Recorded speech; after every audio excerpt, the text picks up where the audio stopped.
نهائي كاس عالم 8 يموتوا فيه، 169 سكتة قلبية، 6 منهم يروحوا المستشفى، 100 مشجع ينتحر، لعيب يمشي في الشوارع يعلي معنويات الناس، ولعيب كورة كان على وشك انه ينتحر. مش انا قلت لكم في الفيديو اللي فات ان 1950 في البرازيل كانت بطولة منحوسة؟ النهائي كان بين البرازيل والاوروجواي. لا مشجعين البرازيل تخيلوا ان هم ممكن يخسروا، ولا حتى مشجعين الاوروجواي تخيلوا ان هم اصلا هيفوزوا. كتاب اغرب حكايات المونديال للوثيانو بيرنيكي بيقول انه في 5 مشجعين من الاوروجواي من فرحتهم بفوزهم بالنهائي جالهم سكتة قلبية في قلب الماتش وماتوا، و3 ماتوا بعد الماتش ما خلص. والدكاترة في البرازيل قعدوا يعالجوا 169 مشجع برازيلي بعد ما الماتش خلص، منهم 6 فضلوا قاعدين في المستشفى. الكتاب بيقول ان مهاجم الاوروجواي فاريلا من كتر احساسه باللي حصل للبرازيليين نكر في زي واحدة ست وقرر ينزل يروق على البرازيليين شوية عشان ينسيهم مرارة اللي حصل. قعد يدور بالليل في شوارع ريو دي جانيرو في البارات والخمارات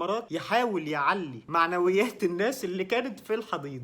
الشرطة البرازيلية كتبت في تقريرها انه حصل 100 حالة انتحار. دانيلو مهاجم البرازيل في البطولة دي كان على وشك ان هو ينتحر هو الاخر من كتر احساسه بالذنب وتأنيب الضمير انه ما قدرش يفوز في المباراة دي. حتى الاوروجواي اللي كسبت جزء من مشجعينها ما قدرش يتحمل ده. 8 جالهم سكتة قلبية، 5 في قلب الماتش، و3 تانيين اول ما الحكم صفر ما كانوش مصدقين ان هم هيكسبوا البرازيل.